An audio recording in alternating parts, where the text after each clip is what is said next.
don't hit that skip button because I have huge news for you. The Rewind of the Living Dead t shirt lives. It is here. It is available to purchase. Oh, yes, I'm not kidding.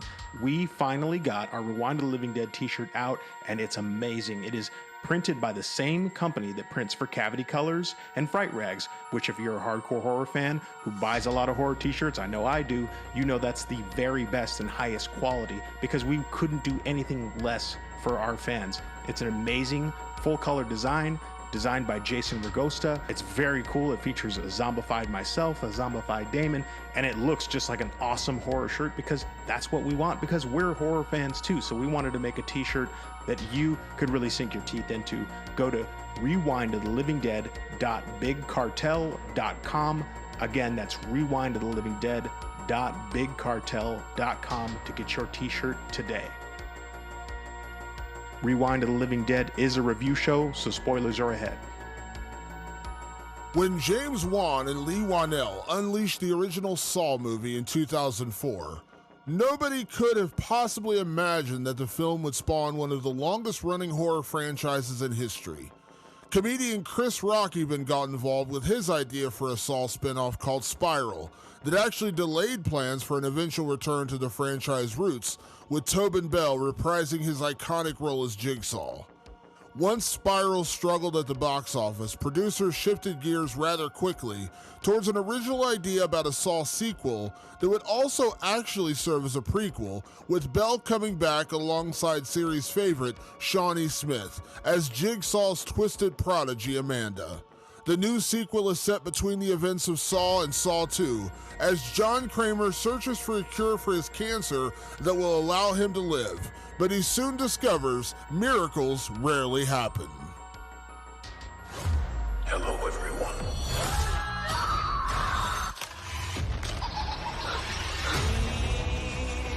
It's time to play a game. This is not retribution. It's a reawakening. I still have a lot of work that needs to be done. Saw X, September 29th. In the latest episode of Rewind of the Living Dead, we're going to play a game as we review the 2023 sequel, Saw X.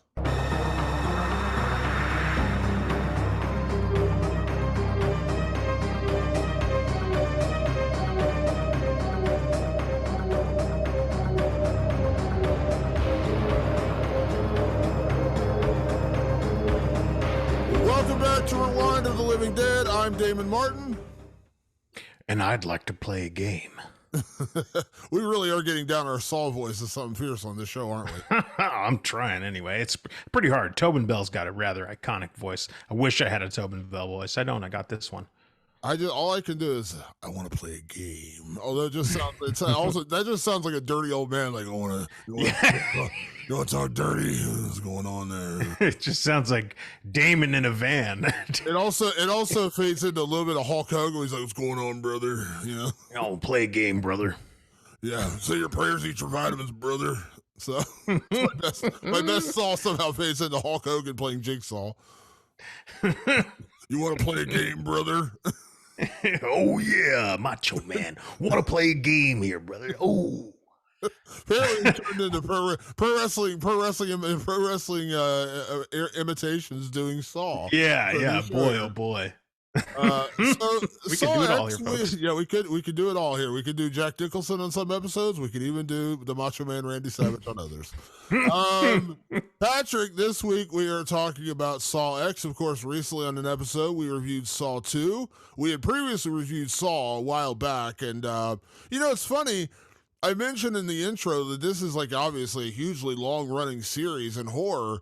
And I told you during the Saw 2 podcast, like I haven't seen all of the Saw movies. I've seen several of them, but I've not seen them all. But weirdly, like even though I've never really thought of myself as a massive Saw fan, I'm not, one of the people that, typically would run out and have to see this movie opening night in the theater or really super in tune with the storylines or all the different plot lines. But I gotta say, like for the Saw movies that I've seen, And I know I've seen one, two, three. I know I saw later Saw. I can't remember which number it was. And then I've seen Spiral and I've seen Saw X, of course, now. I'm like, you know what? These are pretty decent films. Like, I'm not saying all of them are. I know there's probably some pretty bad ones in the middle there when I know Tobin Bell was no longer involved with the series and things like that. But, I was like, for a series that I don't really think about all that often, Saw's got some pretty decent films. It's also like rather evergreen. You know what I mean? Like it just I think it has its fan base, and when it comes out, it's just out. Like I feel almost like it's a weird comparison, but like you know who the Insane Clown Posse is? Yeah, of course, absolutely. ICP, Detroit's own. Yeah, exactly. So it's like I don't particularly like Insane Clown Posse, but I know that whenever they put an album out, like their fan base is there. And I don't want to insult Saw fans and say they're the exact same thing, but it does feel that way. That's like when Saw movies come out, like Saw fans are there. I was there on a Thursday night in a decently sized theater with enough people in it, and they're they have their fans, they have their fan base. They have kept this thing going for 23 years now, I think, because the first one was in 2000, right? 2004. So right now, 19 years. Oh, okay. Still, I mean, we're talking about almost 20 years of a pretty steady fan base. I mean, if they've been able to make 10, that means that they're making money making them, and they don't just they don't go straight to video. They go and get released, and people go see them.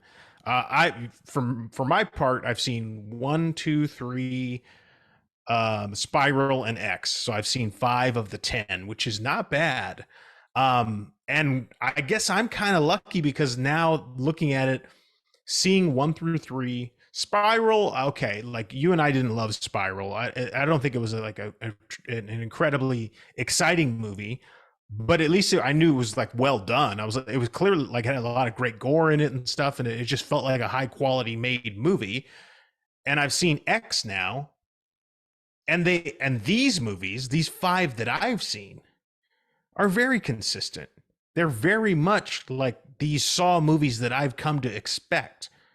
Like I know now what I'm sitting down to get, and maybe that's why the fan base is so loyal.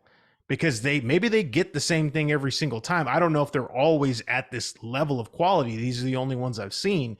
But the ones I've seen, I'm like, you know what? They put in the work. They made things that look good, that make you squirm in your seat, they make you lust for blood. They're doing their job. And you got to get your hats off to it, even if this isn't like my favorite series or anything like that. It just has all these right little ingredients. I like Billy the Puppet. Don't even ask me why. It's like I don't give a shit about puppets in general, but I like Billy. I like that he comes in on his little bike and he kind of wobbles a little bit, and then he comes in and his little mouth moves weird, and he just says, would you like to play a game, or I'd like to play a game, or whatever he says. Like, I like that. I go, hey, there's Billy. It's kind of like I go to my ICP concert and they play the song about the magnets. And I go, oh, cool. Like it's all like I'm getting everything I'm here for. You're talking so much about Insane Clown Posse. I thought you were going to bust out a bottle of Faygo and drink it down here on the podcast. That's about that, by the way. That's the extent of my knowledge of the ICP community.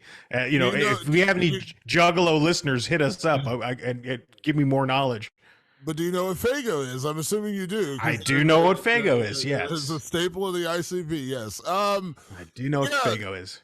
To give another comparison to this franchise, you compared it to Insane Clown Posse, which I admit that was a good one.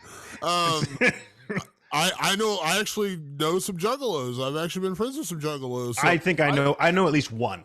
Yeah, I know like 3, and I used to work with one, and I was friends with others. So yeah, like I get where you're coming from. My comparison in terms of horror franchises, weirdly, like I think Saw actually has been better, but like it kind of reminds me a little bit of Final Destination, where it's like the first Final Destination movie to me is like I love that movie. I just watched it within the last year, and I absolutely adore that movie. Very much like I adored the first Saw. The first Saw is so well done, creepy and just well written and acted and so unique in the way it was executed. Those two stand alone. But when you get to Final Destination 2, the formula's the same. Someone has a premonition that people are going to die. They save them, and then people start dying. That's pretty simple formula to follow. And now I've seen all the Final Destinations. So do they get goofy, and are some of them dumb, and some of the kill scenes stupid? And yes, like it does get goofy at times. Just like the traps in Saw they like overcomplicate them, and it gets a little goofy and stupid at some points down the road. But as long as you don't totally break that formula, people getting trapped somewhere in weird mechanical traps, and then somebody has a premonition, a bunch of people start dying. That's not rocket science. But what you're doing is you're feeding your core audience. And there's a reason why they made 6 Final Destination movies, or whatever number I think 5 or 6, and we're on Saw 10. Because it's a consistent formula, and the filmmakers, while they have some fun with it, and they do try to get creative and twist some characters around and things like that. And there is a long running story, so to speak, in the Saw movies. Like they haven't like retconned everything and just gone back and remade what they already did. And Final Destination's kind of in the same way, where it's just like, we know what our audience wants. We're going to service them with what they want. And in Saw movies, you're looking for some sort of sadistic trap to punish somebody or to make somebody learn better than what they're doing. Obviously, you can pick and choose how you set that up, but as long as you ultimately execute it with that sort of a plot line, and you have somebody saying, would you like to play a game, and somebody getting trapped in some kind of weird and fucked up trap, and somebody's getting their arms sawed off, or their nuts sawed off, or their legs, or whatever is going on, your core audience is going to tune in. That's, again, I know it's like, we talk about slasher franchises, like there is a Friday the 13th movie that doesn't actually have Jason Voorhees in it. Like, I know, kind of does, but it doesn't. And people were so pissed off about that movie when the big reveal, I'm sorry, the movie's like 35 years old at this point. The big reveal was it's not actually Jason, it was a copycat, and people lost their shit. They're like, it's not Jason? Like, what? And even though I adore the film, it was like when Halloween 3 came out, and it's like, there's no Michael Myers? Like, what are you doing here? This is So they have a formula, they understand the formula, and they stick to it, and it works. It does. And so now we've talked about Final Destination, we've talked about Saw, might as well toss Scream in there. These are modern era horror films that have at least taken place since the late 90s. They learn from their predecessors, and we've gone over the entire Nightmare on Elm Street franchise. We've talked about the entire Texas Chainsaw franchise, and we've talked a lot about Friday the 13th, even though we haven't gone through all of them. But when you fuck with the formula, something goes wrong. Well, all these newer franchises, Scream, Saw, Final Destination, they don't really fuck with their formula. Like they took knowledge of the history of horror and went, doesn't really work if you do that. I mean, even Spiral, which is from the book of Saw, it's not even technically, like, Jigsaw's not even in the movie, and I think he's only referenced. Like, you don't even go back to him or anything. Like, they still give you what you're looking for. You're looking for traps, and you're looking for a big twist ending to see how the Jigsaw killer had this planned all along, like something to that effect. And it provides a very consistent franchise for people. So I get it, and I appreciate that. And we might as well, Damon, now start talking a little bit about the latest installment, the 10th installment. Usually 10 can be a tricky time, man. I'm telling you, when we got to Jason X, I didn't go see it. Like, when they promoted Jason X, and I was like, it's Jason in space, I was like, I'm not even going to go see that one. And that's my favorite franchise. I was like, I never saw it in the theater, and I never will see it in the theater, even if it's like re-released. I don't know, maybe I might, but just to hear what the crowd's going to be like. So when you get up to those high numbers at 10, you're like, ooh, what's this going to be like? What are we going to do? Well, we talked a little bit about it when we just talked about Saw 2 a week past. And they're coming back to the basics. They're bringing Jigsaw back. They're bringing Amanda back. And they're telling a story that takes place between Saw 1 and Saw 2. And I thought, well, shit, that's kind of bold. But it also kind of makes sense with the times, right? Because Scream was kind of a requel. The Halloween franchise forgot about all the old ones, and is just starting. It started anew. That's kind of what they were doing here. They're like, let's just get back to the original stuff real quick and see if everybody responds to it. Critically speaking, right now it's doing pretty well. It's the highest rated critically Saw movie since the original, I believe. It may even be more critically rated higher than the original Saw. I'm not sure. They decided to just go back to basics. They go, let's give you some Tobin Bell as Jigsaw, and let's give you his acolyte Amanda, and let's tell one of their stories from between those times. And you get a little taste of it in the trailers that Jigsaw is again trying to cheat death. He certainly wants to live, and he comes across this experimental procedure, and they may or may not have scammed him, and they may or may not pay the ultimate price for trying to fuck with Jigsaw. Okay, let's see how this goes. And Damon, just first impressions without any spoilers. We'll do spoilers in a minute, but how did you feel about this newest installment, this 10th installment of Saw? Let me say this first off. I said this during our Saw 2 podcast, and I said when I saw Saw 3, which is where, again, the movie sold. If you're watching Saw X, you should know what happened in Saw 3. Amanda and Jigsaw die. And then the franchise goes on, and they keep finding weird ways to bring Jigsaw back through flashbacks and other encounters, backwards caps, all this kind of stuff. But the reality is, and I said they kind of wrote themselves into a little bit of a corner, because that's what people have come to know in the Saw franchise is Amanda and Jigsaw. Like, that's what people wanted. When you eliminated them, then you just started finding creative and weird ways to bring them back, or at least bring Jigsaw back.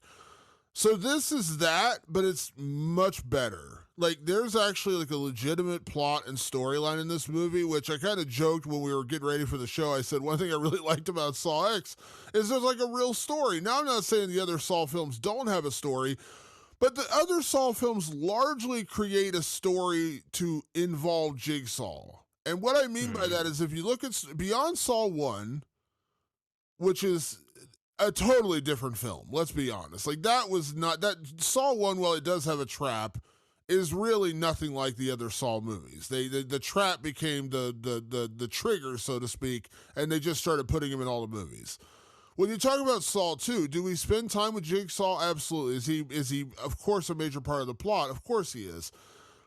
But he's creating a circumstance for a group of victims who don't appreciate their own lives. In this case, it was ex-cons and people who had been, addicted to drugs or whatever, and then a dirty cop he wanted to punish.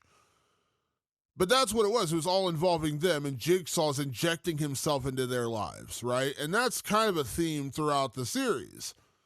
Saw X is about John Kramer. It's about Jigsaw. He's the story. He's the plot line.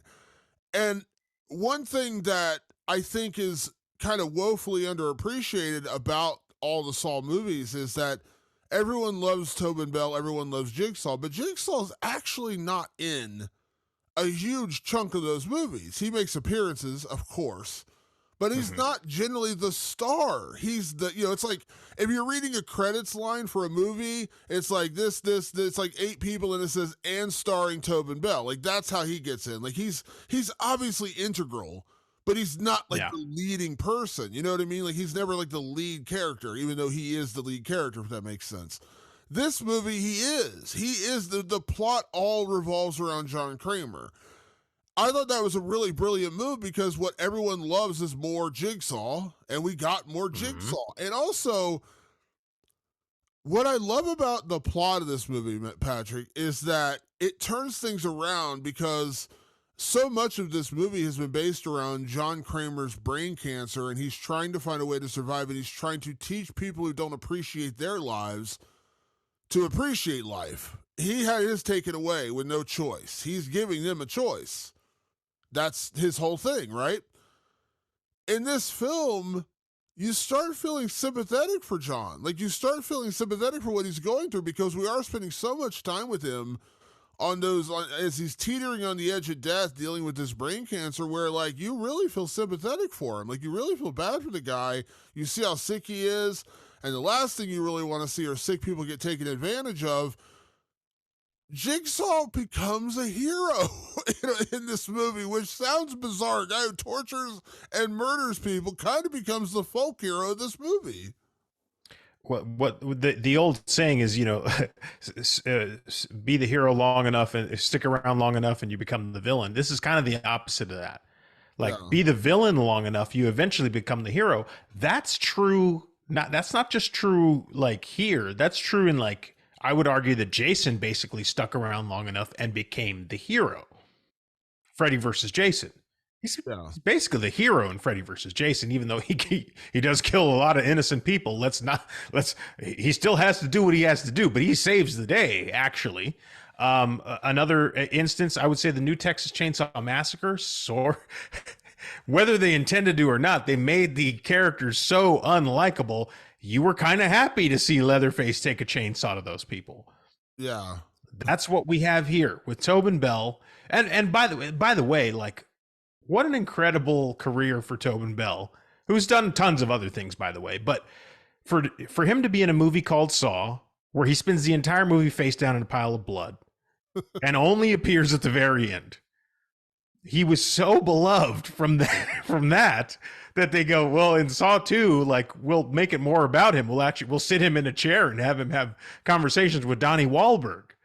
And then for Saw 3, it's even more focused, I think. Excuse me, it's Lesser Wahlberg, by the way. You got you and your Lesser Wahlberg. Lesser Wahlberg. But then in Saw 3, you get even more Tobin Bell and more of his story. Yeah, like the guy is so charismatic that they just said, well, just find ways to make him stay alive. He should have been terminal and dead in the first movie, based on all the numbers. And here we are at Saw 10 now. Of course, Saw 10 cheats and goes back in time. So there's more reason, like maybe this whole story is told in the span of like 6 months for all we know. It's really hard to tell. But they said, if we're going to cheat anyway, you know, because we're not dealing with a supernatural being like Freddy or Jason, then let's just create enough space in this little frame of time and give you as much Tobin Bell as you can possibly handle. And they do it again here. And I don't know, like, I'm a little, before we get into spoiler stuff, because I do want to talk about the plot. Overall impressions, Damon, I mean, I think to me, cinematography was on par with even the original, as very high level work. Great acting all around. I think it delivers on all the gore. I think it delivers on all of the shock value and the edge of your seat, the pucker factor of 10 with these traps. I think this is a tried and true Saw movie. I think dedicated Saw fans are going to like what they see in Saw X, don't you think? I do. I think they will. And one thing I do applaud the Saw franchise for doing, you know, James Wan hasn't been involved since the first one. Like, him and Lee Whannell directed and wrote the first one. James Wan, who has gone on to create a ton of franchise, you know, obviously Insidious and The Conjuring most, you know, notably, and even Aquaman, he hasn't been involved since the first film.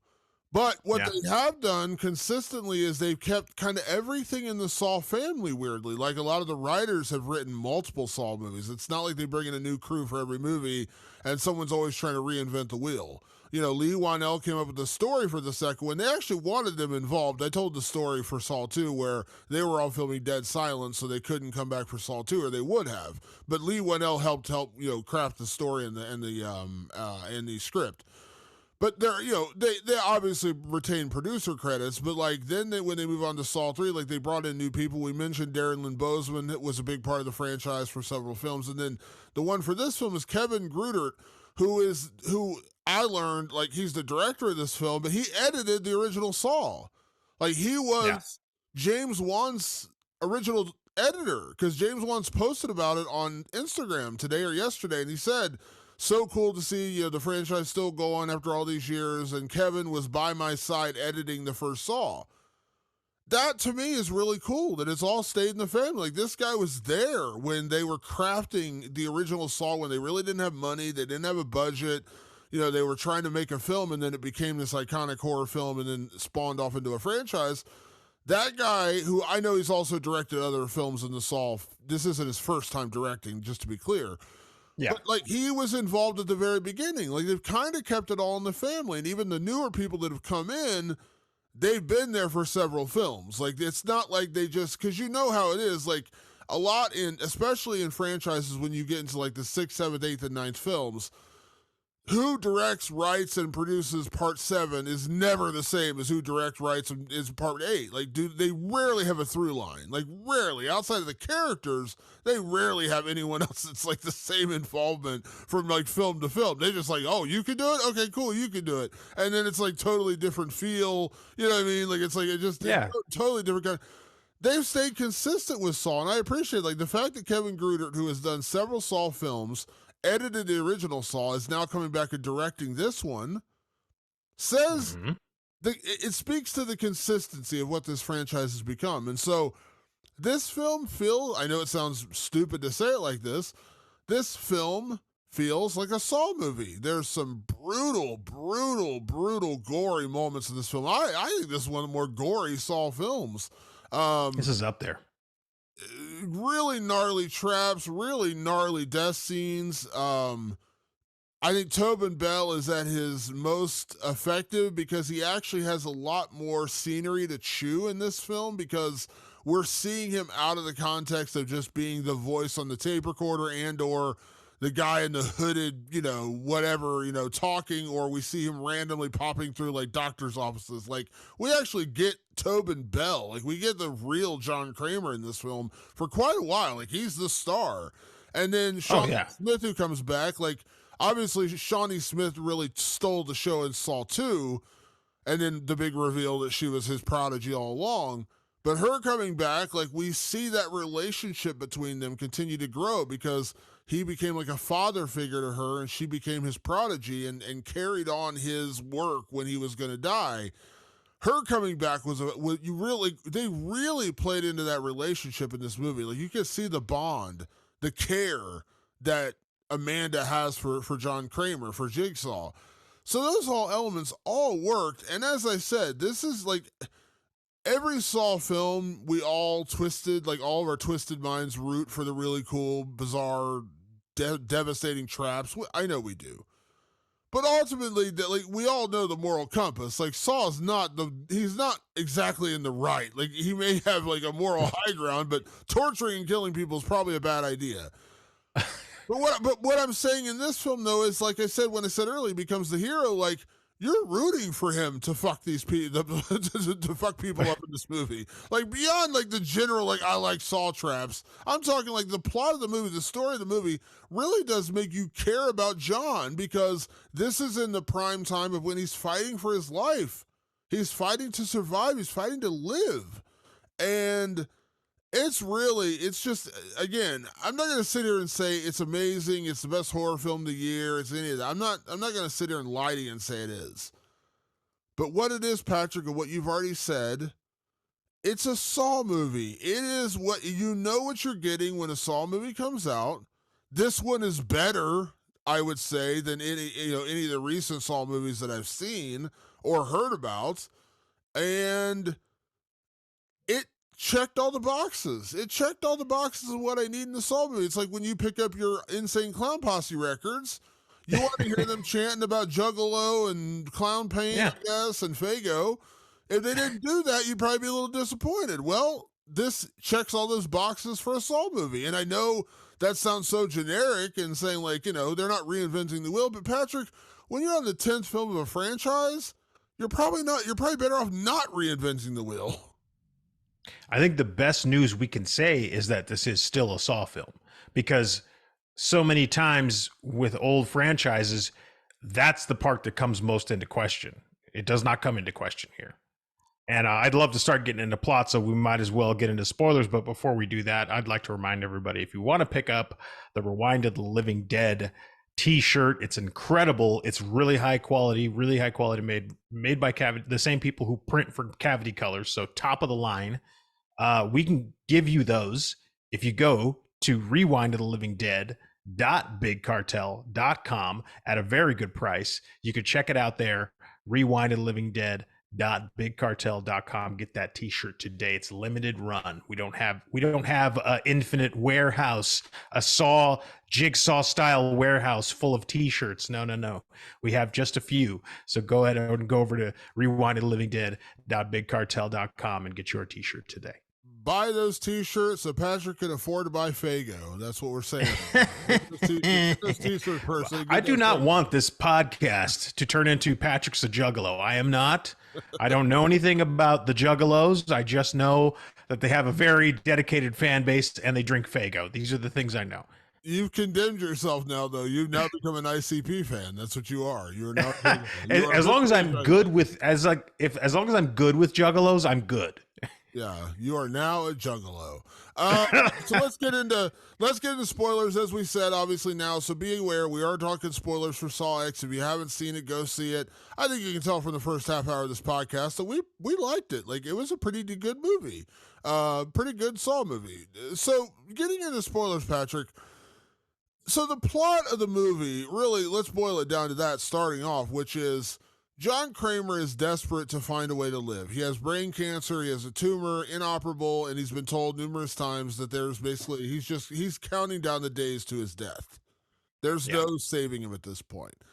And he goes to, survivors group, like something out of Fight Club, and they have a meeting, and he's telling, people are telling their stories, and then time passes and he's sitting out having coffee or something, and one of the people from his group comes up to him and says, "Oh man, I feel better than ever." And he tells him about this miracle treatment. It's a treatment that's not allowed in the United States because, the FDA would never approve it. Right. If you go to this secret location, these people have a cocktail of drugs combined with surgery, state-of-the-art surgery, and they have a 90% success rate of taking the cancer away from people. Now, while you and I can sit here and say, boy, does that sound like a scam, if you're dying and everybody told you you're dead, there's no coming back from this, we can't save you, there's no amount of chemo that's going to bring you back from this, you'd probably start believing miracle cures because you just want to survive. So John seeks out these people, and it seems like everything he could ever want. They are doing. He meets a patient when he first goes in there who got cured. He meets another patient who got cured. He's feeling on top of the world. They're treating him like gold. Immaculate service. They go, and he has the surgery. He takes the cocktail. He falls asleep. He wakes up. They're very caring. They're very, your new life is about to start right now. Enjoy it. And then John is so happy, so celebratory, that he decides to go back to the clinic to thank them for saving his life. The only problem is, when he gets there, it was all a scam. It was all a setup. He discovers rather quickly, they didn't even operate on him. It was all just to bilk him out of, which I don't know if you saw the number, but it was $250,000. Yeah. Yes. And he realizes that these people thieved him. They grifted Jigsaw. Dumb fucking people. Needless to say, Patrick, he finds out who did it, and then the shit is on. Yeah, it does not take him long to say, all right, you fuck with me, I'm going to show you the kind of games I like to play. Damon, I think what we're dealing with here is the entire first act of the movie is not a Saw movie. And we kept going, oh, it's a Saw movie. It's a Saw movie. It's a Saw movie. Most of the first acts of the Saw movies that I've seen, they try to get you into the trap as quickly as they can. They try to find a way to put our unwitting person in this terrible jigsaw puzzle. And they don't do that here. They take the first act to have us look upon a very frail John, who is very much dying from cancer. He is losing hope. He is losing the battle. And again, timeline puts us between Saw 1 and Saw 2. So he's done all that wonderful killing that he did in Saw 1 that we loved so much, and now in between this and Saw 2, he's basically down for the count. He's looking very frail, and you spend a lot of time feeling bad for this guy. And it was really weird. Because you mentioned a little bit of that before spoilers. You sympathize with him a lot because they just show him as a cancer patient, and like nothing about the plot in the first half of the movie has to do with him like trying to create a trap or anything like that. You're just walking through this journey with him, which is different than I've seen before. And you begin to sympathize with him. And I was like, are we painting him as the good guy here? And they kind of are, because once he discovers that it was all a scam, and I mean, I'm talking every little moment you're talking about when he goes to this, except for the part where they actually had, like, they faked kidnapping him in because he can't see the actual entrance. So they kidnap him at gunpoint to get him in there so he can't find his way in. Outside of that, every interaction was sweet and warm and nothing you get in normal Saw films. He was seeing good people do a good deed for somebody to save their lives. And the minute that he realized that it was all a fucking scam, he calls up his acolyte, little Amanda, and they fucking hunt all these people down. They go through Mexico, they grab each and every one of them, they bring them back to the facility, and the games begin. And boy, do they begin. That's when you get the Saw movie. But I was shocked to see that it almost, to me, played like a revenge movie. Like usually revenge movies start out like a revenge movie, an origin story. You start out with either a cop whose family was murdered or just some guy who went through something bad. And then the rest of his movie is getting even for the people who wronged him. That's what this Saw X is.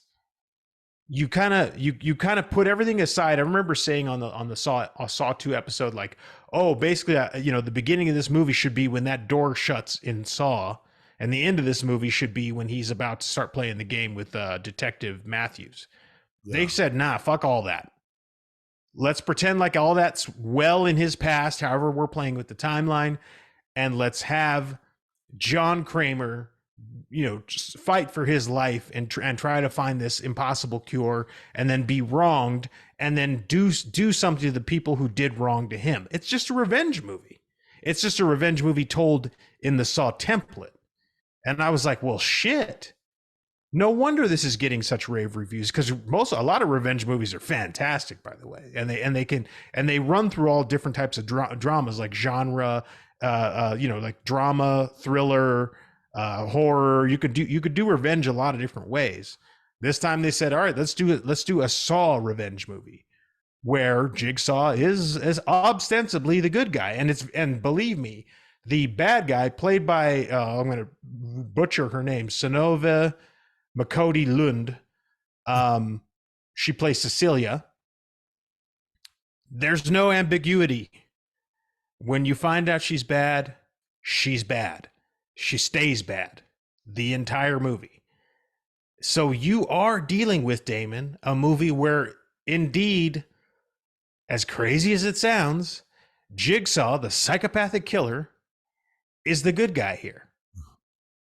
He's the hero. And I think, and also when you talked earlier about how like it doesn't really become a Saw film until the first act is over, you're absolutely right. Here's how it works, though, and here's why it works. Because we're with John Kramer the entire time. Because we're with Jigsaw. Yep. We've come to all like this character and this performance. Tobin Bell is incredible. But as I said, every Saw movie, he's in it sparingly. He's in it for 10 minutes, 20 minutes. Like, he's not the star. He is, but he's not. Like, he's not omnipresent. It's like, when he's in it. He's in it in 3. He's in Saw 3 a lot.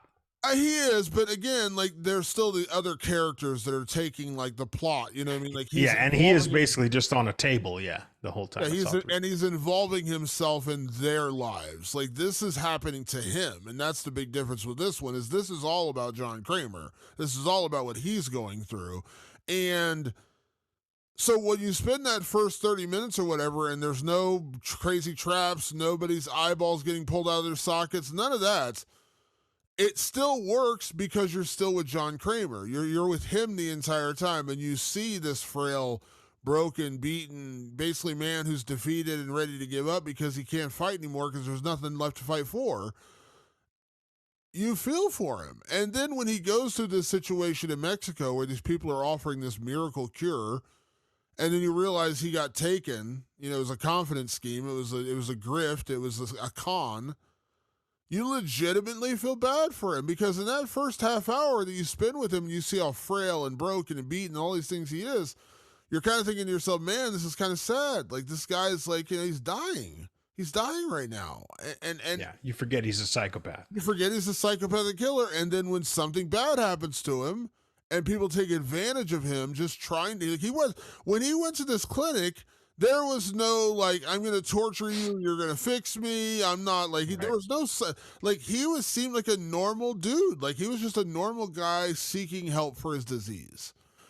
And when they conned him, and we know they conned him, and you realize they conned him, and none of this was real, and it was all a scam, and it was all to take his money.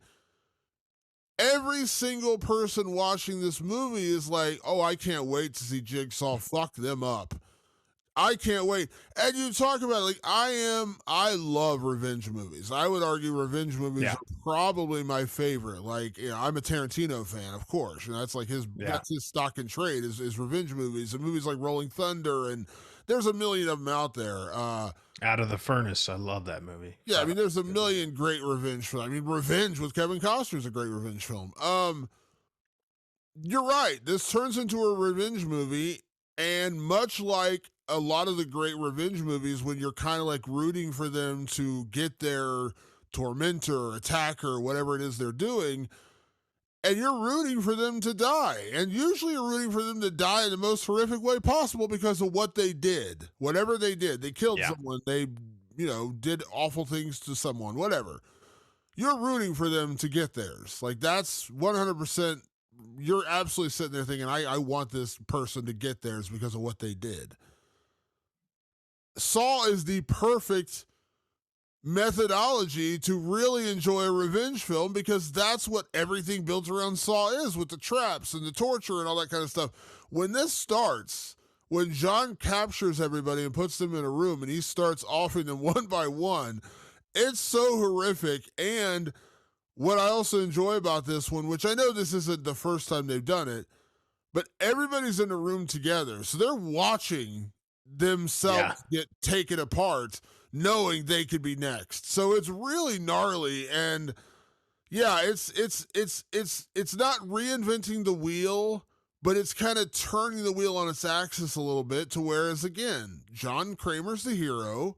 You're rooting for him, and you're rooting for these people to get theirs. And that's a little different, yet still kind of the same as this all. Like, it's a really brilliant way to do it, to make a movie like this in your 10th installment, to reinvent it a little bit without totally changing the formula, and you get away with it. And the reviews beyond ours have been really strong. And as I want to be clear when I say this, Patrick, sounds like I'm just, raving about this movie. Listen, I'm not sitting here saying it's one of the best horror films of the year, okay? It's not going to be, I tell you right now, it's not going to be on my top 5 list. But it is a fun, enjoyable, and different, yet same Saw movie. And that's really all I wanted. Lots of familiarity, but a new way in. And there's nothing wrong with that. Like, the familiarity is you get Jigsaw. That's a big one. And that's, I think people have wanted that basically since they killed him off in 3. They've been like, just how do we find a way to keep including him in these movies? Well, let's just go back in time and include him fully. And so this is fully his movie. It's told from his perspective, which is another thing that doesn't often happen, where you actually, imagine a Freddy Krueger movie told from Freddy Krueger's perspective. You can kind of argue Freddy versus Jason is a little bit like that, sort of. It has multiple perspectives, so that one's different. This is told from his perspective, and it is told from Amanda's perspective. Now, I said back on the Saw 2 podcast that it probably would have been a good idea to not have killed Amanda off in Saw 3 and had her continue on and be the new Jigsaw. Like that might have been the better move, and maybe that they wouldn't have required so much like jumping around to get Tobin Bell into every movie any way they could, but they did it. So hey, we like them both. Let's bring them both back. And in this movie, once you reintroduce Amanda, there's a new wrinkle in that story.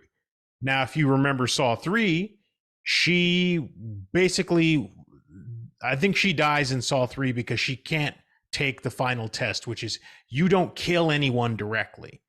That's Jigsaw's rule. She did it in Saw 3. And so she could never truly be the next Jigsaw. That's why they put her to the end there. But this is before that, while he's still training her and he's still teaching her.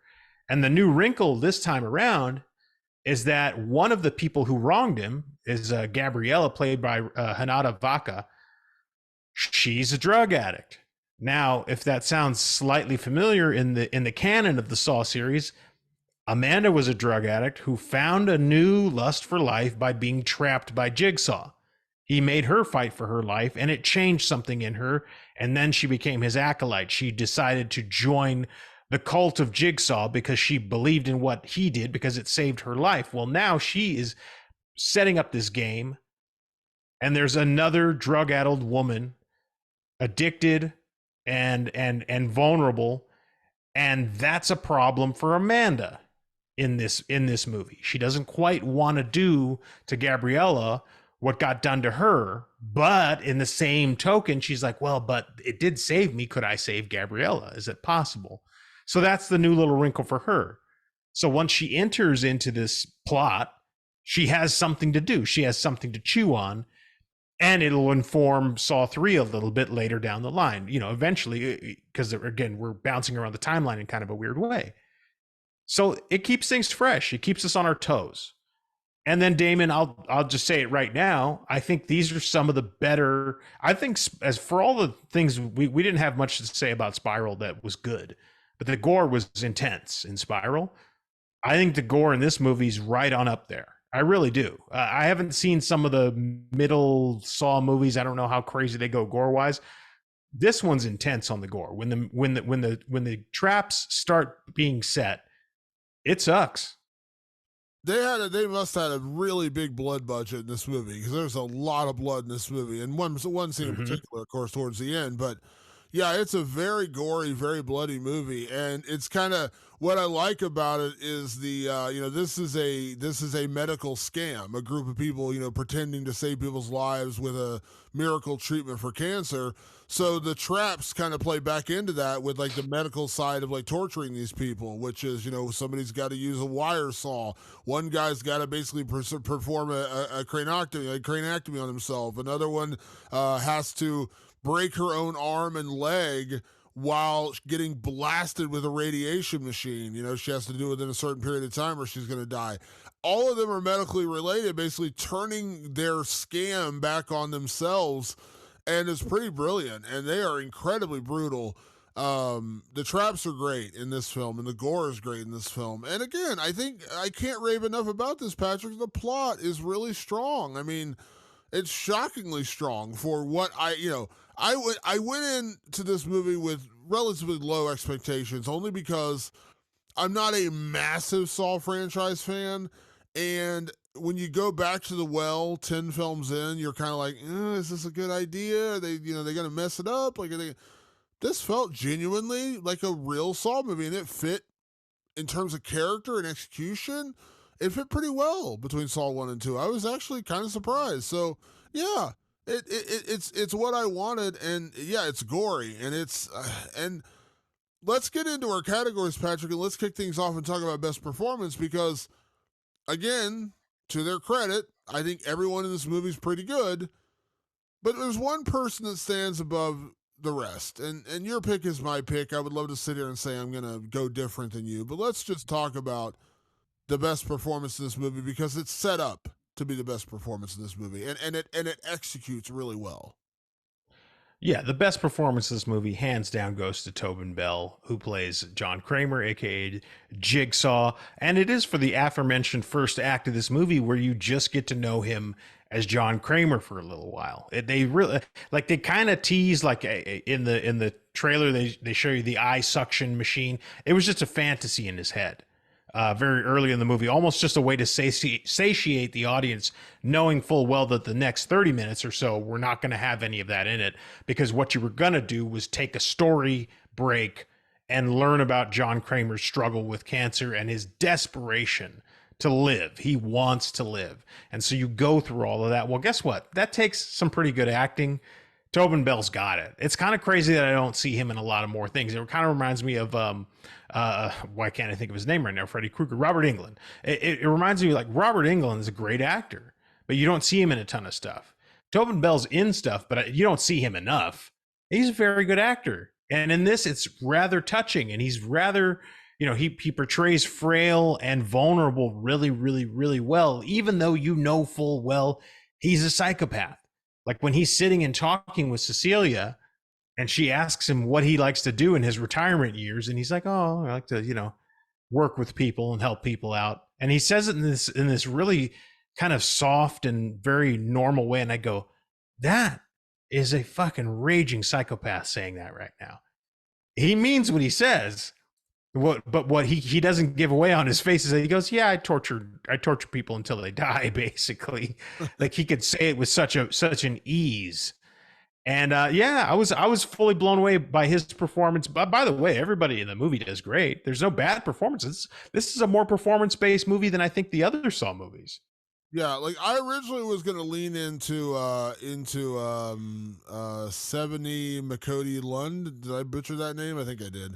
Who played Cecilia. I thought she played a pretty delicious villain. I thought she did a really good job. I really do like Shawnee Smith. I've been one of those people for years that said, I wish she would have done more stuff and got more roles. And again, I don't know. Maybe she didn't want them. I have no idea. Maybe she just, maybe she started a family or something. Wasn't really into acting at that point. I don't know.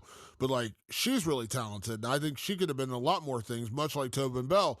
But the answer of best performance is Tobin Bell. They gave him a performance piece. They gave him some real meat to chew on in this film, and he does it. And he does it really well. Like, again, the first half hour of this movie, as we talked about not really being a Saw movie, it's just a dramatic movie of this poor guy trying to do anything, desperately trying to save his own life and stave off the cancer that is literally eating him alive. And as I said, you feel legitimately bad for this dude. And that a big part of that comes down to Tobin Bell's performance, because we've seen him at his most sadistic when he's really taunting someone and trying to lead them into, his traps and to kill them. There's a real diabolical nature behind his eyes that he seems like kind of like not really innocent, but like harmless. That's the word I'm looking for. Yeah. Harmless guy. Yeah. Yet he's incredibly dangerous. In this film, he's harmless, but you also see how delicate and close to death he truly is. And that takes a performance. And that's where Tobin Bell really works. Like, I'm sure Tobin Bell would have gladly signed on regardless, because he's been in all these movies and it's a paycheck and he's the Saw franchise. And he knows, you want to do a Saw movie and you want John Kramer, you're going to have to pay me. But it's almost like the writers and the director and the producers and everyone that made this movie were kind of like, you know what? We want to really give him something to hold on to in this film. We want to give him something that when the year's over, we talk about the best performances in horror, it's going to be one of those. Like, as I said, this film it's a fun, good Saw movie, but it's probably not going to be on my best of list. But what I will remember when the year is over is Tobin Bell's performance, because this was really strong.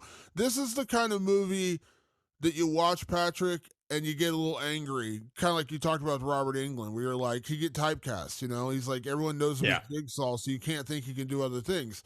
Robert Englund's a great actor. He's actually a really good comedic actor, and a good actor in general, yet he obviously got pigeonholed as Freddy Krueger, and of course he's brilliant in that, but he's a really good actor, and I would argue the same thing for Tobin Bell. Like, he's a really strong actor. It just doesn't seem like he's gotten those chances.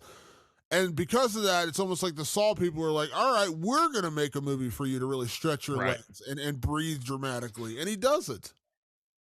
Yeah, I think, and that's a credit to, I think, the fact that the creatives behind it they're very much part of the DNA of the entire franchise. These are all people that have been around in some way, shape, or form the entire franchise. So they were like, hey, if we're going to bring him back, let's make it worth his while and really give him some stuff to chew on. And they do. Yeah, absolutely. Yeah, we mentioned, like, this is a consistent franchise, the same people being involved. I think that helps and pays off, and especially in a case like this. Mm-hmm. All right, let's talk about best gore, because there is a lot of gore in this movie. And I'll be honest, Patrick, I actually had a hard time nailing down what my favorite gore was. Like, sometimes we do best gore, and there's like 2, maybe 3 choices. There's like 3 or 4 or 5 really hardcore choices in this one. Yeah, there was, and truth be told, my choice kind of had more to do with just how it made me feel, which I think a good bit of gore should do that. And I'm also gonna say that my best gore is also my best trap, so I'll explain it all as kind of one big thing. But basically, it's what I called the wire saw. I can't remember exactly what he called it, but basically, he's got, I think it's Valentina, one of these wrongdoers, rigged up to this, basically a wire saw that is going to saw through her and cut her head off. If she wants out of the trap, she has to take a little mini wire saw and cut through her own leg with that wire saw. But that's not enough. She has to then take a vacuum, ram it into the sawed off bone, and suck out enough marrow, not blood, marrow, to shift a scale to actually shut the machine off before she gets her head chopped off. Well, that just equals a lot of gore. I mean, just this, if it was just the scene of her taking the wire saw to her own thigh, oh boy, was that heavy. I mean, because you could just feel it, and she's screaming bloody murder, and she's going to town on her own thigh, and you're just like, oh God, this is awful. This is genuinely awful. But then the leg comes flopping off, the blood is pouring out. Then she has to take the vacuum and jam it into her thigh. And then the marrow is getting sucked up, and you see at first blood is hitting the little grate, and it's sinking right through the grate, so it's not weighing down the thing. It needs the marrow. It needs that thicker, viscous marrow to actually create the weight that will actually push it down. And then that starts pouring on, and the mixture of the marrow and the blood, I mean, that is intense, intense gore. And then guess what? She's too late doing it. So it still chops her fucking head off, and she becomes just a mix of parts on the ground. And it was just like so intense. So it got my best gore and best trap. So in terms of, let me be clear when I say this. This is the best gore and the best trap, but I'm going to pick different ones because I want to talk about another couple examples of great gore and traps. But this one was particularly brutal. And as I've said, I've seen I've seen 6 Saw movies. I can't remember. Again, I know I've seen one of the middle ones. I just can't remember what number it was, but I know I've seen Saw 1, 2, 3, Spiral, and Saw X. And I know I've seen one of the middle ones. I just can't remember which number it is. It may be Saw 4 for all I can remember, to be honest. The traps in those movies there's always a couple that I really enjoy, right? Saw 2, we talked about the needle pit. I really like the hand where you stick your hand through the glass and you can't get it out because the razor blades. They're pretty creative. The wire saw and the decapitation machine, for lack of a better word, and the idea you had to suck out bone marrow to put on a scale has to be one of the more sadistic and brutal traps that I've ever seen in a Saw movie. And it is every bit as nasty as you could possibly imagine. Watching this, and by the way, the saw is sawing from the underneath part of her leg through the top. So she's going from bottom to top, and it's really gnarly. And at the very end, when she's cutting through that last piece of skin, it's like stretching the bone. The leg is starting to fall off, and the skin is still trying to desperately hold on. Oh, dude, it is so gross. And then they up the end. Oh, yeah, but that's not enough. We're not just going to cut off your leg. Yeah. Let's suck bone marrow out and put it on a scale. It is disgusting, and it is as good a gore as you're ever going to see in one of these movies. There's another scene where a guy has to cut into his own skull and pull out pieces of his own brain, which is pretty nasty. That one doesn't qualify for me. I like the Gabriella torture device where she's hung by a leg and an arm and she's getting radiated to her face. So her face is basically getting melted each time she doesn't break through this thing, and she eventually breaks her own wrist, breaks her own leg with a sledgehammer, falls off the trap, and she's the one who survives. Like, she's the one who lived, and so Jigsaw literally says, Amanda, you take her to the hospital. She survived. She did what we asked her to do. Doesn't work out that way, but she actually did survive. But for best gore, I'm actually going to pick the fantasy scene from the beginning, because John Kramer's walking through the hospital and he spots an orderly with a guy passed out, basically in comatose in a bed, and he sees the orderly open the drawer, and he's about to steal this guy's wedding ring and his wallet and any kind of watch, his valuables, basically.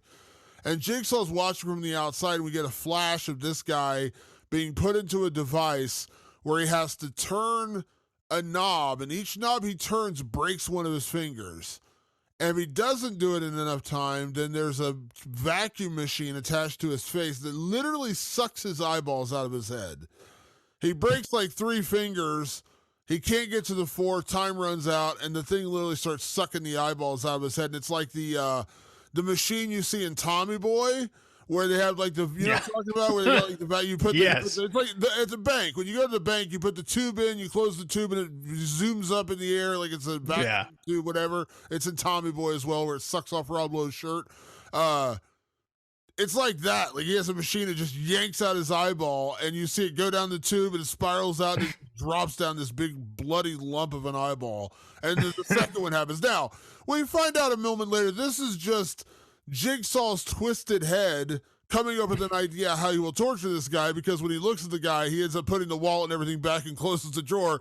And as he passes him, Jigsaw says something like, "Good choice," because he was about to get really fucked up. But the fantasy of that, and you don't know this, by the way, when you see it, you think he's actually doing it to this guy. It's only afterwards you realize it was just in his head. But that scene of the eyeballs getting sucked out of his head was pretty gnarly.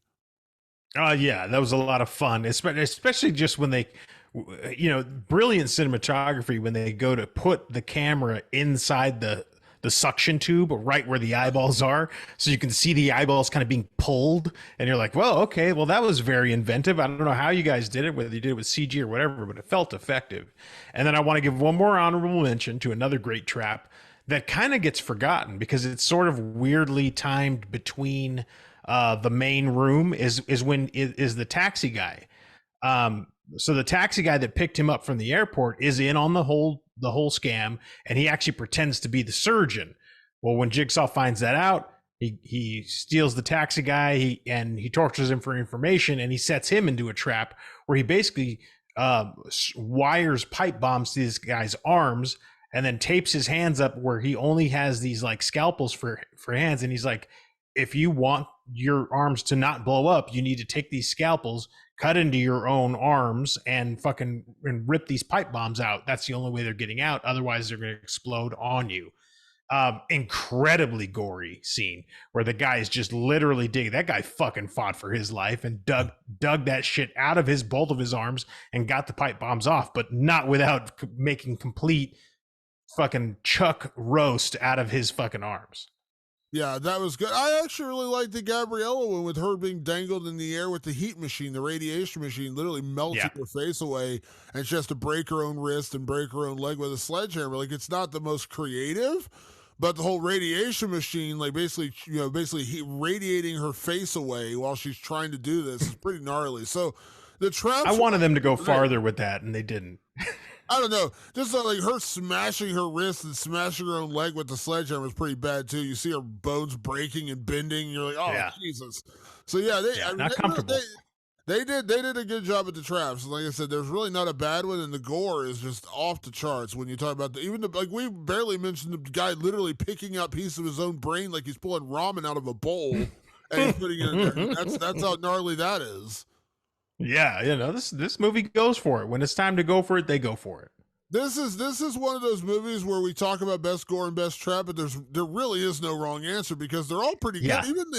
Even the big twist. Let's talk about the big twist real quick before we get to our next category, because every Saw movie has to have a twist, right? Like, you got to have a twist in there. And this movie, the twist starts out that the people who've been captured who scammed John, they end up scamming him. There's a guy who comes in the building who John met when he first came to the clinic, who is also getting cured, apparently, of thyroid cancer. He shows up saying, you scammed me, I want my money back. And they basically invite him in and say, well, you can watch us torture and kill these people for what they did. And then it turns out that this guy was an accomplice. He was part of the scam all along. And so him and the woman, Cecilia, turn the tables on John and Amanda. And they tie down Sean, they tie down Amanda, they tie down John to this weird teeter-totter machine. and there's this little boy named Carlos. The one kid who was not involved in any of this, he just actually happened to be a neighborhood kid kicking a soccer ball outside the factory that had been set up as this fake medical center. And John kind of befriended him a little bit when he first got there, and he helped him fix his bike. And, he was very friendly. And again, you see a different side of John Kramer. They end up pulling the kid inside and making him sit on the other end of this teeter-totter machine with John, and they're dumping blood on both of them. And basically, you have to pull a lever to pull one person up, they'll get bled on, and then pull the other person up, they get bled on. And basically, the person who gets bled on eventually will die, will drown, more or less what they're saying. And so it all seems like, holy shit, they turned the tables on John and Amanda. Like, they got them. They win. And so the man and the woman, Cecilia, and her partner go up to the main office to get their money because they've been stealing all this money. It's like $8 million they've stolen from all these people they've scammed all over the world, and they keep it in cash, obviously. So they run upstairs to get it. Well, as soon as they grab the money, it triggers the door to close, and they get trapped in there. And basically, the whole thing was a setup. John was never really trapped. Amanda was never really trapped. It was all for the purpose of putting those two in the room together with a deadly chemical agent spurred into the air, which we see used again in Saw 2, where they use a deadly chemical agent in the people trapped in that house. And they basically say there's a escape hole that you can put your head through to get clear air, and you can do it, but it's only room enough for one. So they basically make them choose to turn on each other. Who's going to turn on the other one? And then even when Cecilia survives, she gets locked in the building, so she's destined to die. Like, she's not getting out of there anytime soon. She just didn't die by the chemical poisoning. But the whole thing was a setup. The whole thing was a twist to get them in the room together to where they had to basically choose to turn on each other. They had to basically scam each other at that point, turn on each other. So that was the twist. And it was a cool twist because John being pulled into his own trap, you're kind of like, oh shit, this is different. Yeah. And then you realize it was all part of his plan. Yeah, I kept going. I go, I know he's got the jump on them. But by the way, when the guy appeared and he was like, where the fuck's my money? And then he's wielding a gun. I go, he's definitely in with Cecilia. I knew that. I saw it coming. I go, he's in with Cecilia. I saw that coming. Yeah. That was pretty obvious. Yeah, that one didn't get me at all. But when, I tell you what really got me was when little Carlos got on the fucking machine. I was like, whoa, we're going to put a little kid in a fucking jigsaw trap? Are we going to do that? Like, are we going to do that? And they fucking did it. And it's this, like, I called it, I nicknamed it the bloodbath, but basically it's waterboarding, but with blood. It's bloodboarding. And like, I'm 99.99999% sure that it's like a stunt person pretending to be a kid. But like, you see poor little Carlos getting dunked with gallons and gallons of blood, and you're like, oh my God, that's fucking intense. Well, and you realize at the end of it that John had this whole thing set up because John keeps telling Carlos not to pull the lever because John knows he can take it. It's set up. Well, I think John it was set up for John, but I think it was set up for John and Amanda. The twist was the kid wasn't supposed to be involved. And and Jigsaw is legitimately trying to save the kid. Like, he's like, don't pull the lever. Like, don't put yourself. And the kid's trying to save John. Like, the kid literally pulled the lever to switch it up, and he's like trying to save John. And like, that's like, holy shit, this kid actually cares about this guy. And he's like, because he was like, please don't pull that lever, Carlos, don't pull that lever. And he does it anyways because he's trying to save John. So at the end of it all, when you realize this was all a trap and John was trying to turn the tables on them so they would get in this office and then turn on each other, when he traps him up there and you see Cecilia's head sticking out, he specifically shows that he has the $8 million and he hands it to Carlos and gives it to him and to take back to his family. And they walk out and leave her there to eventually, wither away and die. But it was a cool little twist. Like, I didn't, like, I was with you when he first got trapped in there and Amanda's trapped. I was like, they're getting out of this. Obviously, we know they do because they go on to make Saw 2. But even I in that moment was kind of like, I don't know what they're doing. Like, I know they're going to do something, but I don't know exactly what they're going to do. That was a good twist, putting them in that office, trapping them there, and then realizing they were never locked up. Amanda was never trapped. John was never trapped. Carlos, unfortunately, got pulled into it, but he got $8 million for his trouble. And the whole plot was for Cecilia and her partner to be trapped and have to turn on each other. I thought that was a really cool twist. Yeah, it totally worked because I did not know how they were going to get out of that, and the whole kid being in the trap thing was super fucking intense. I was like, "Whoa, okay, fucking gloves off here." Shit, I didn't know we're going to start torturing kids now too. Okay. We're really going for it in Saw X.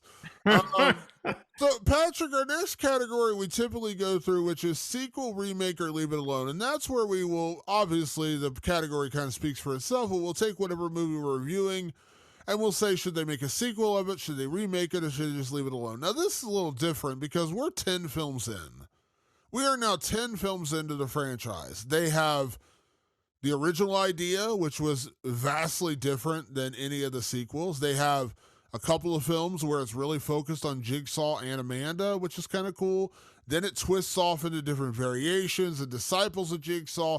We even got a movie about the Book of Saw, which there was no actual Book of Saw, by the way. I never saw John Kramer jotting down a book, although he did have a scene in this film where he was drawing torture traps, which I thought was interesting. Like he's gone to Mexico and he's like sketching torture traps, which I thought was interesting. So we've had that. You even had the movie with Chris Rock, and somehow Will Smith got in the movie and he comes up and he's like, keep my damn wife's name out your mouth, Jigsaw. We even got that.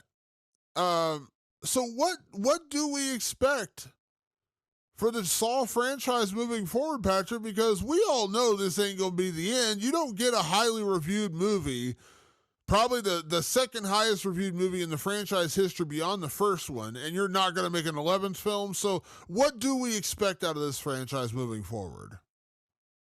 Well, this is going to get me in trouble with all the Sawwallows or whatever they call themselves. I don't know what Sawwallows instead of Juggalos.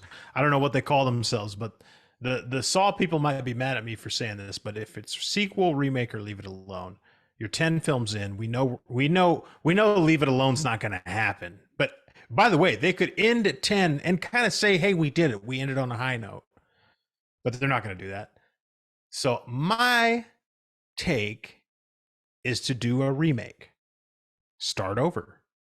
And I mean, no more Tobin Bell, no more Shawnee Smith, no more John Kramer, no more Amanda. Start from day one with a new Jigsaw killer and a new way in.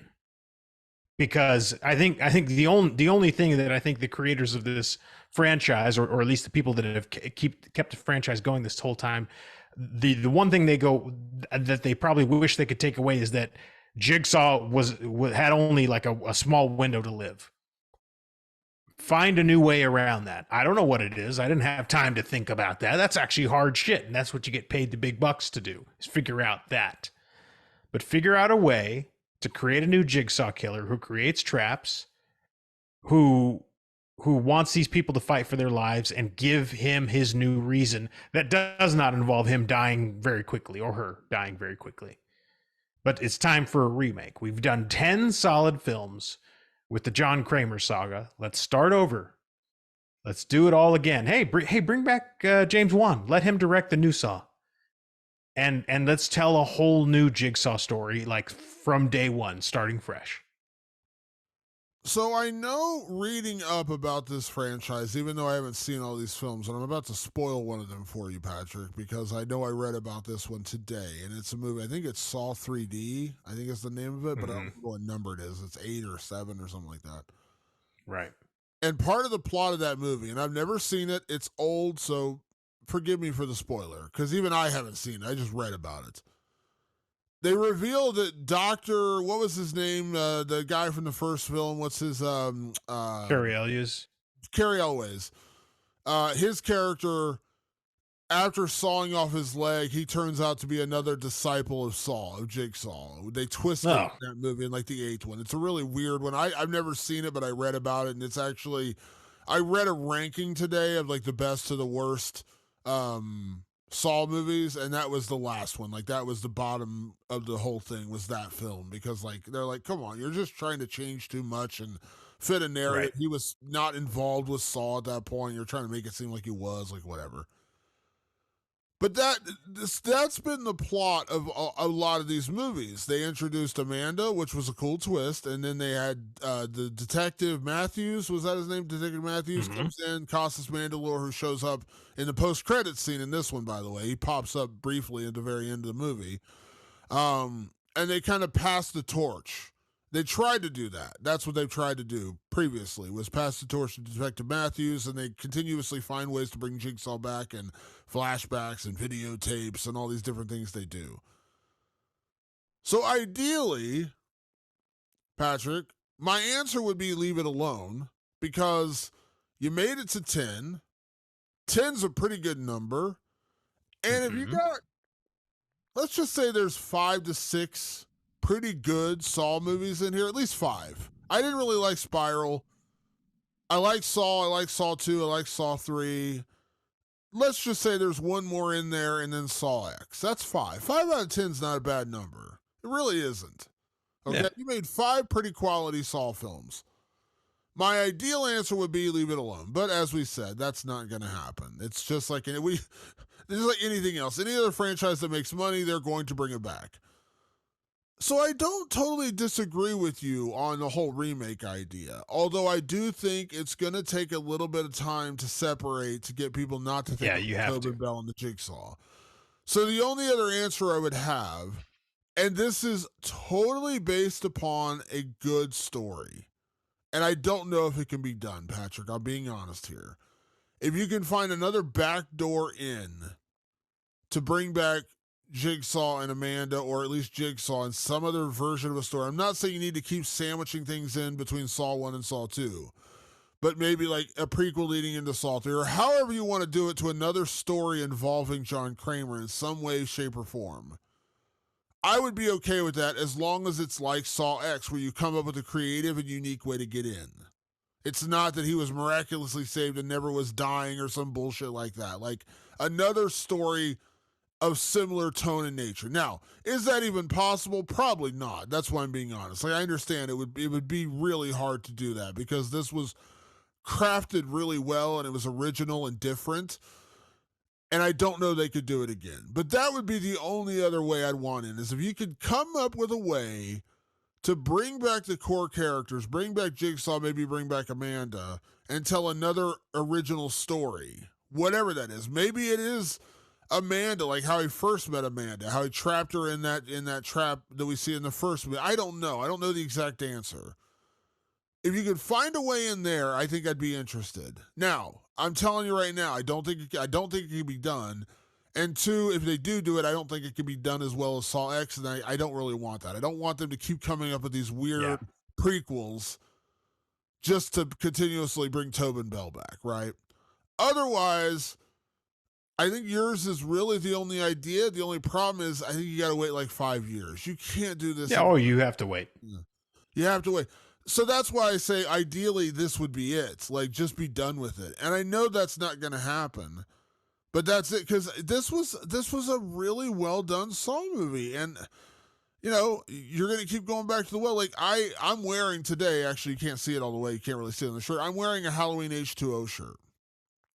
Now, I defend Halloween H2O vehemently. It's a very divisive film amongst Halloween or slasher fans. A lot of people like it. Some people hate it. I really like Halloween H2O. It was like the Scream of Halloween movies. It was made in the late 90s, early 2000s. Kevin Williamson was actually involved. It was very much a Scream Halloween movie. But I really enjoyed it. And it made a lot of money at the box office. It brought Jamie Lee Curtis back to the franchise, all those kind of things. And it had a great ending. A great ending where Laurie finally gets her revenge on Michael. She chops his freaking head off. That's pretty definitive, right? That's as definitive as you can get. She chops off Michael Myers' head. But what happened, Patrick? Made money at the box office. Studio's like, we need more. And so they bring it back in Halloween Resurrection, which is the only movie that could possibly rival Halloween Ends. This is the worst Halloween movie ever. And they make some weird twist that Laurie actually kidnapped a hospital worker, an orderly or a nurse or whatever, an ER or a emergency response person, the mask was put on him by accident. She accidentally chopped off the wrong. It was the most convoluted, stupid plot to work around to bring Michael Myers back that he never actually died. And then actually Laurie dies at the beginning of Halloween Resurrection. It is the dumbest, like really the most moronic way around to get back into a Halloween film I've ever seen. It was so dumb.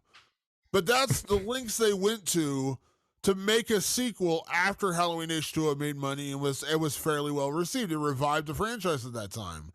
That's why I say my ideal world where there's no other Saw movie, that's not going to happen. And chances are they're probably going to do something to screw up what I just said. Like, you made a really strong plot, a really cool story with John Kramer coming back. If you can figure out a way to do that again and make it work, I'm in. But I'm telling you right now, Patrick, it's probably going to end up like Halloween Resurrection. Busta Rhymes is going to show up in there, and it's going to be really bad. Damon, truth be told, the Saw franchise already has the formula for the prequel. It's very well known, very famous. All they've got to do another prequel yet again with Tobin Bell, put a backwards hat on this motherfucker and a baggy hip hop hoodie, and he's young, and you're done. It's easy. It's that easy. That's how good of an actor Tobin Bell is. You put a backwards cap on him and he's 25 years old and we get to see a young Jigsaw do his thing. I've rested my case. Yeah, they don't even try. You know what I did appreciate about this movie? One thing I did appreciate, like, Tobin Bell is an older actor. He's not a young man, but like, and obviously when they're doing this movie, like part of the benefit of being on your deathbed is you're not supposed to look good. So he looks pretty bad. Shawnee Smith, we can clearly tell she's not the same age as she was in 2005 when they made Saw 2, when she was like one of the main stars. It's 18 years later. She's older. Now, I'm not saying she doesn't look good or anything. She looks perfectly fine. But they don't try to de-age her to make her look like she's 24 or whatever. Play that game. Like she looks like she's in her 40s or whatever. They don't try to like, oh yeah, we got to de-age her to make her look 25 again. They're just like, it's Amanda, fuck off. And I appreciate they're not trying to fool me or trying to pull in some like Robert Downey Jr. in Avengers thing where they're just like, they're going to de-age him to look like he did when he was blowing dudes less than zero. They don't try to do that with this film. They just like, here's Amanda. She's a little older, but you know who she is. Fuck off. And I appreciated that. Yeah. Yeah, they don't play around. Just all they need is a costume. That's it. A costume will make them look young. That's the spirit of indie filmmaking, and it's alive and well in the Saw franchise. Exactly. All right, Patrick, one of my favorite categories we talked to on this show, which is, can we survive this horror film? So, listen, I would hope neither one of us would ever be involved in a medical scam like this, so where we'd actually scam cancer patients out of their money. No. So I don't really want to put ourselves in that situation because that's a dark one I really don't want to be in. But just in general, we talked about this with Saw 1 and Saw 2. I don't think we had this category for Saw 1. Obviously, we did for Saw 2.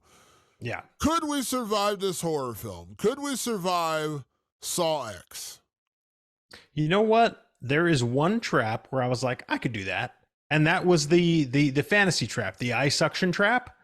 It's like, once I know that as I turn the knob, it's going to break the one finger, I go, oh, I just need to crank it over to 4 and we'll break all the fingers like in just one fell swoop and then I'll be saved.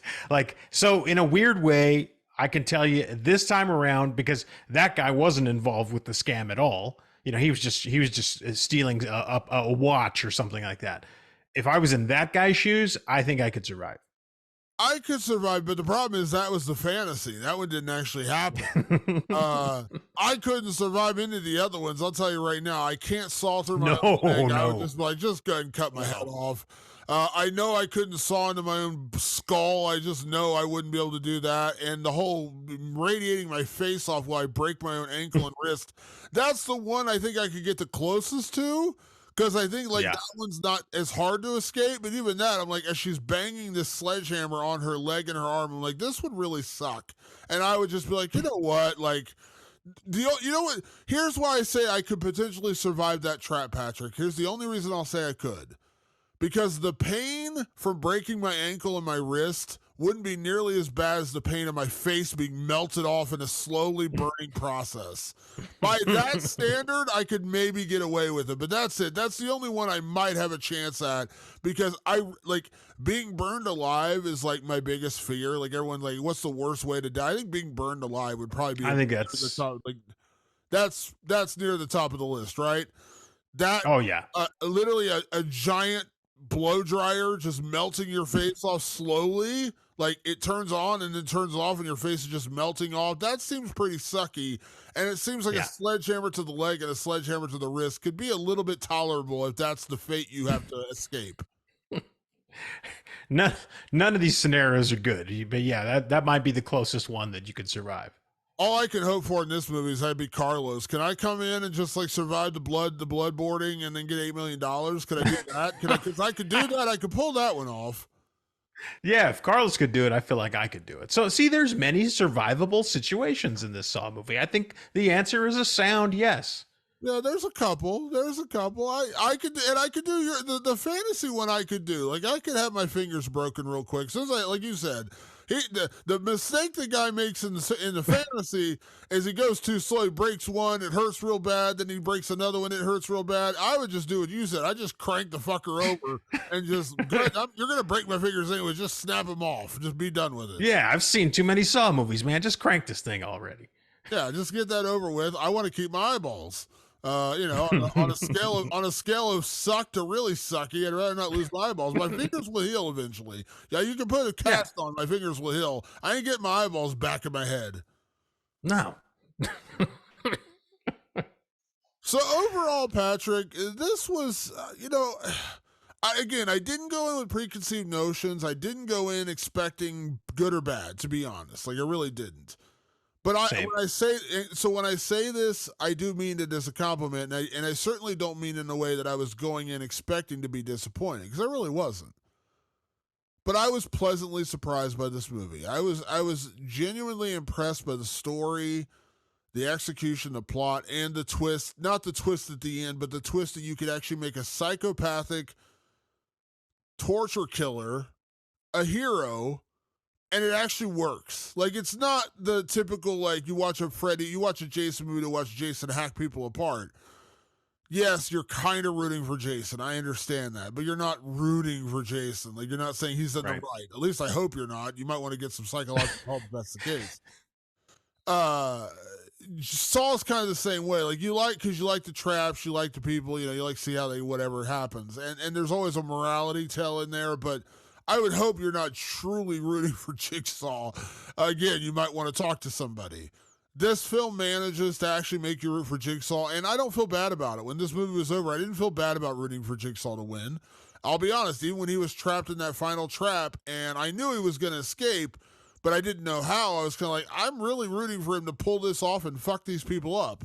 So yeah, it worked. And that's a rare treat for what I thought maybe I was going to get with this movie. Very much so. Yeah, I think you're going to get what you're expecting out of a Saw movie, and then so much more. And dare I say, without really getting into the conversation, but like, we had another long time sequel. We had Scream 6 this year. I liked Scream 6. But as sequels go, I might like Saw X better than I liked Scream 6, if that makes any sense. I just like this story. In particular, the Scream 6 is not even a bad story. I just like this story better. And then, we ask ourselves at the end of every episode, is it scary? The Saw movies don't really scare me, but that's not what a good Saw movie does. And when we're asking, is it scary, Damon, in this instance, are we going, is it Saw-y? And this movie's very Saw-y. Like, very, very, very Saw-y. And it's, again, so much more. So I tell you multiple times, I'm sitting in that theater and I sat up and I scooted all the way literally to the edge of the seat and leaned forward and got engaged in whatever was happening in that moment, those traps or the drama that Jigsaw was going through. This is an incredibly engaging movie. It's one of the better in the Saw franchise. I'm saying it right now. I think it's one of the better movies in the Saw franchise. Is it Saw-y? Yes, Damon, it is Saw-y. And I would agree. It is very sawy. It is very disturbing. I will say, I mentioned this at the beginning of the show, and I forgot to revisit it. The one thing I didn't like, I didn't actually mention this. I forgot. I want to say real quick before we get out of here. The one thing I didn't like, and I understand why they couldn't do it, but they still use the voice. They had the tape recorder of like, I want to play a game, and like telling them what happened. The one thing I didn't like is every person in there that was trapped, they were basically watching John watch them go through this. He was like in a booth, like in the you know, it was a like a mechanic shop kind of thing. It was like an old factory or something. Old factory. And so like the upstairs office, he was like watching down, and they still use the trick with the tape recorder and I want to play a game, and Billy the Puppet comes out. All that was cool. But I missed the mystery element of them not knowing who's doing it to them. Now I understand the point. The point is that he's getting revenge on them and they need to know that it's him doing it. But it kind of ruins the whole voice recorder thing when he's sitting there staring at you and you hear the voice. You're like, hold on, John, why the fuck are you just not talking to me on the phone right now? Like, why are you not just like shouting down from the office? And they even have a button for the speaker.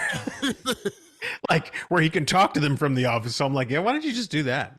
Yeah, that was the only thing that bugged me. I was like, they still did the tape recorder trick, which is fine, but I'm like, hold on, he's right there. Like he just yelled down out, like, hey John, what's going on here? You need to solve your fucking leg. Oh, okay, cool, thanks, man. Like, you know, like that was like my biggest problem, because they still did the trick with the tape recorder. I'm like, why do you need the tape recorder? He's right there. Like they know it's him. He's hanging out. Like, why don't you just come down and tell him? Yeah, there's like zero mystery. I don't know why that needs to be in there, but it was. Saying, like, but that made it very Saw-y, Damon. The tape recorder is a very Saw thing. It did, but it's just like he's right there, man. He's in the office. He's even got the fucking intercom system going on. Like if you miss a word, can he be like, "Hey, can I hear that again?" He just yells down like, "It's on the fucking table." You know? I'm just saying, like he was right there. So fair enough. It is a very Saw-y movie. It is a very disturbing movie. And I would agree. I think out of all the Saw films I've seen, you know, this is up there. I mean, Saw 1 is a classic. I don't think anyone's ever going to touch it. I really like Saw 2 as well. I thought Saw 3 was pretty solid also. I think this falls right in line with that. Saw 2, Saw 3, and Saw X are right there. Like very even as like a good Saw movie. Not quite as good as the original, but I don't really expect it to be. But those three films kept me engaged, and I guess that's kind of all I really want out of these films. I think it gave us more than we ever would have expected out of these films, the truth be told. Yeah, absolutely. All right, folks, that is our episode for this week. Of course, next week, we got a big one. Another new film. Boy. We're moving into October, so we got a lot of new films coming up. Next week, it is time to visit Exorcist Believer, one of the biggest horror films of the year, directed by David Gordon Green, of Halloween 2018. You know what's crazy is he got this film to make a trilogy of new Exorcist films, and he only made one Halloween film, Patrick. I don't know. Yeah, it's weird how that works. I don't get it. He made that 2018 Halloween film, and then he never made anything after that. I don't know what happened. Yeah, that one movie was so good that they said, you know what, you should get an Exorcist trilogy because you made that one really good Halloween movie. Yeah. You never made a really shitty one called Halloween Ends that makes the co-host of Rewind of the Living Dead lose his mind every time he talks about it. So that's a big one. So that's coming up next week. So we are going to move into a lot of new film territory in October. A lot of big horror films coming out this month. So stay tuned for that. Obviously, it's Halloween month, so it's always big for horror. Also, make sure you're following us on TikTok. Find us over there. I am Damon of the Dead, and he is Patrick of the Dead. I think I'm Patrick of the Living Dead, I believe. Patrick of the Living Dead. I am Damon of the Dead. Find us over there, and if you are on TikTok, we are posting clips over there. We're also posting original content as well. Patrick posted a review to the new movie No One Can Save You, which we didn't have time to review on this show. We may get to it one time, but it's just, again, in the big deluge of all these horror films coming out, we just didn't get time. So he did a little mini review. And I did a little mini review for the first 2 episodes of American Horror Story Delicate, starring a really, really bad performance from Kim Kardashian. So go watch those on TikTok. They'll also be on our Instagram accounts. You can look at us on either place, but on Instagram, just search Rewind of the Living Dead. You can also find us on Twitter, and you can also find us on Facebook as well. And there you can send us questions, comments. You can tell us that I'm wrong about Kim Kardashian, although I really don't think I'm wrong on that one. You can talk to us about Saw X. You can talk to us about No One Will Save Us. So whatever you want to talk about, send us messages. We'd love to hear from you guys. Also, if you have questions and you want to send us emails, we'd love to hear from you that way as well. That's rotlivingdead@gmail.com. That's rotlivingdead@gmail.com. And of course, you can find the podcast on all of your favorite podcast platforms, Apple Podcasts, Spotify, and also on our YouTube channel, which you can just search Rewind of the Living Dead, and you can see our reaction when we talk about how we were really grossed out by a saw going through a woman's leg and she pulling bone marrow out of there. So you can actually see our reaction to that on YouTube. And you can also send us personal messages on our own social media channels on Instagram and Twitter. I am at Damon Martin, and you are? At Director Patrick. We want to say a big thank you, as always, for everyone that tunes in each and every week. Don't forget, next week is a big one. We'll be back with Exorcist Believer. It opens on October 6th, and we are going to review it, obviously, for the following week. So make sure you tune in for that one. Thanks so much for tuning in each and every week to Rewind of the Living Dead. We'll see you next week. Thanks for tuning in. Peace.